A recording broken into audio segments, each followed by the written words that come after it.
Hello everyone, welcome back to my YouTube channel advocate Vitika Gupta.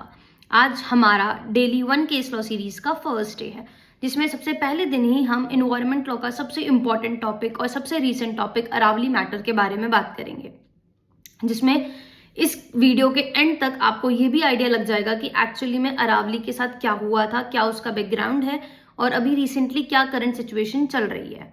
और ये जो टॉपिक है, ये एक ऐसा टॉपिक है जो आपके किसी भी एग्जाम की मेंस आंसर राइटिंग में गोल्ड माइन की तरह काम करेगा।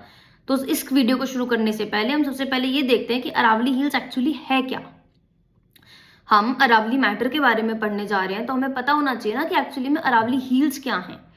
तो अरावली हिल्स कोई छोटी मोटी पहाड़ी नहीं है, ये सबसे पुरानी माउंटेन रेंजेस है जो कि दिल्ली, हरियाणा, राजस्थान और इवन गुजरात तक है। इन्वायरमेंटली अरावली करता क्या है, ये इतने एरिया तक फैला हुआ है तो ये करता क्या है। ये डेजर्टिफिकेशन को रोकता है, एनसीआर के लिए ग्रीन लंग्स तक का काम करता है और ग्राउंड वाटर रिचार्ज में भी हेल्प करता है। इवन इसीलिए सुप्रीम कोर्ट तक ने कहा कि अरावली क्या है, एक ecologically fragile and irreplaceable region है। अब भाई अरावली तो था, हमारा नेचर है, स्टार्टिंग से था, तो प्रॉब्लम शुरू कैसे हुई?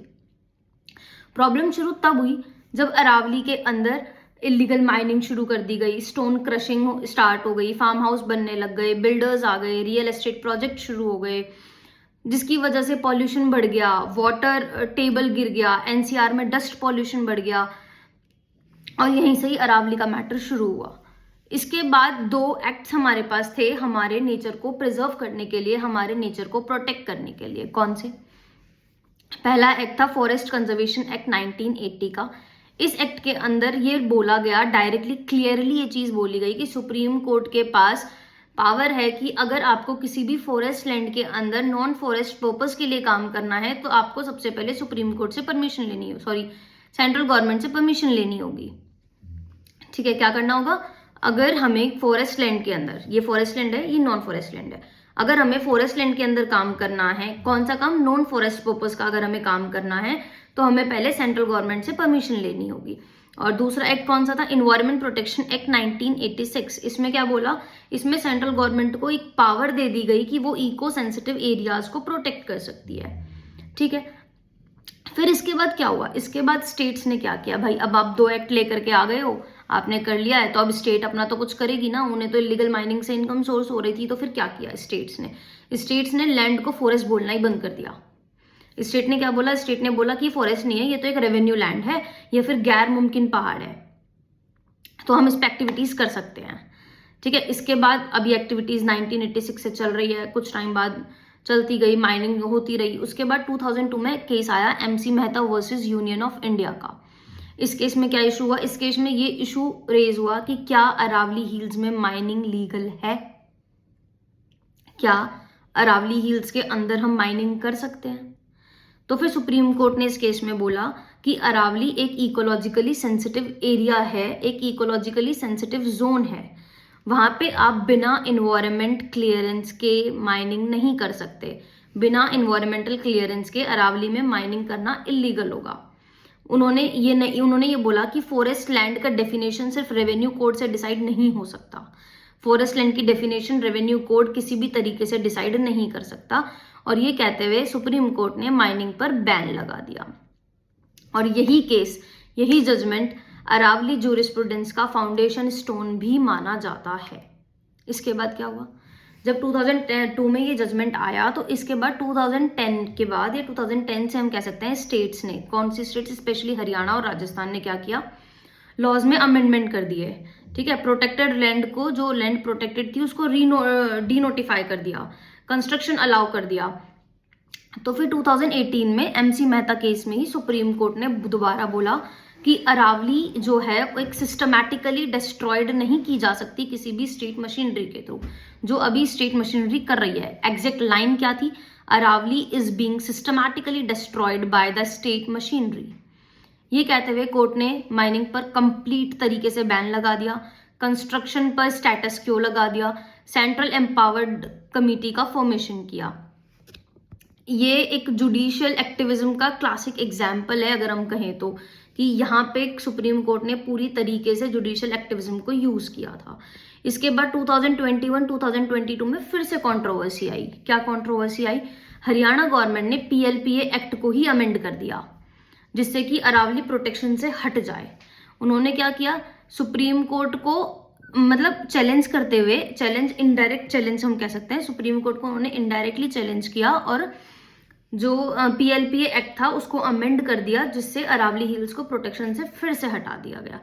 फिर उसके बाद सुप्रीम कोर्ट ने बिल्कुल स्ट्रॉन्ग क्लियर रिएक्शन लेते हुए बोला और बोल के स्टे लगाया कोर्ट ने उस अमेंडमेंट पे कि ये एक लेजिस्लेटिव ओवररीच है, जिसको हम क्या कह सकते हैं कि लेजिस्लेचर एनवायरनमेंट के नाम पर लॉज डिल्यूट नहीं कर सकती। ठीक है, इसका क्या मतलब हुआ कि लेजिस्लेचर मतलब कहते हैं कि लॉज के नाम पर हमारे एनवायरनमेंट को हार्म नहीं कर सकती है लेजिस्लेचर। अगर लेजिस्लेचर को कोई लॉ फॉर्म करना है तो वो एनवायरनमेंट को ध्यान में रखते हुए ही करेगी। फिर उसके बाद सीईसी की रिपोर्ट आई, सारी ऑब्जर्वेशंस हुई। सीईसी की रिपोर्ट में ये कहा कि स्टेट्स ने फॉरेस्ट की डेफिनेशन को डिल्यूट कर दिया है, इलीगल कंस्ट्रक्शन शुरू कर दिए हैं, जो पॉल्यूशन है वो डायरेक्टली एनसीआर को अफेक्ट कर रहा है। और सुप्रीम कोर्ट ने एक इंपॉर्टेंट कॉट इसमें कहा कि forest is a biological concept not a revenue concept. क्या बोला कि फॉरेस्ट ऑलरेडी बना हुआ है, ये कोई रेवेन्यू की चीज नहीं है, आप यहाँ से रेवेन्यू जनरेट नहीं कर सकते। और मैं आपको बता रही हूँ, ये जो लाइन मैंने आपको बोली है ना अभी, forest is a biological concept not a revenue concept, इस लाइन को आप लिख लो, ये मेंस में एक बहुत बड़े माइलस्टोन की तरह काम करेगी। ठीक है, ये सारी चीजें चल रही थी, ये 2018 में सुप्रीम कोर्ट ने क्लियरली स्टेट कर दिया, क्लियरली रेस्ट्रिक्ट कर दी चीजों को। उसके बाद अभी कुछ टाइम पहले जो हमारी गवर्नमेंट है वो अरावली हिल्स को काटने की तैयारी कर रही थी माइनिंग के लिए। तो इसके बाद सुप्रीम कोर्ट पे केस पहुंचा नवंबर में। ठीक है, 20 नवंबर को सुप्रीम कोर्ट ने जो लेजिस्लेचर है उसकी ये चीज को एक्सेप्ट किया। उन्होंने अरावली हिल्स की डेफिनेशन को एक्सेप्ट कर लिया, ये कहते हुए कि ये जो डेफिनेशन इन्होंने दी है ये समवेयर सही डेफिनेशन है, और परमिशन दे दी कि आप अरावली हिल्स को 100 मीटर्स तक, जो कि टेक्निकली 100 मीटर्स नहीं है, 115 मीटर्स है। अगर हम सुप्रीम कोर्ट वर्डिक्ट देखें 2025 का, तो उसमें क्लियरली ये चीज लिखी हुई है, जो 100 मीटर्स को डिफाइन किया है कि ये 100 मीटर्स है, वो टेक्निकली 100 मीटर्स नहीं है, 115 मीटर्स है। तो सुप्रीम कोर्ट ने इस पे मंजूरी दे दी कि ठीक है भाई, आप काट लो माइनिंग के लिए 115 मीटर्स तक की, उससे ऊपर की अरावली रेंज है, उससे नीचे की अरावली रेंज नहीं है।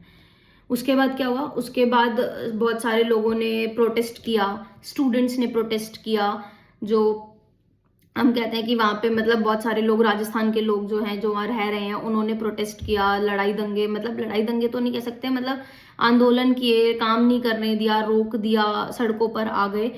तो फिर क्या हुआ, सुप्रीम कोर्ट ने सारी चीजों को देखा, सुप्रीम कोर्ट ने समझा और दोबारा सुओ मोटो कॉग्निजेंस लिया।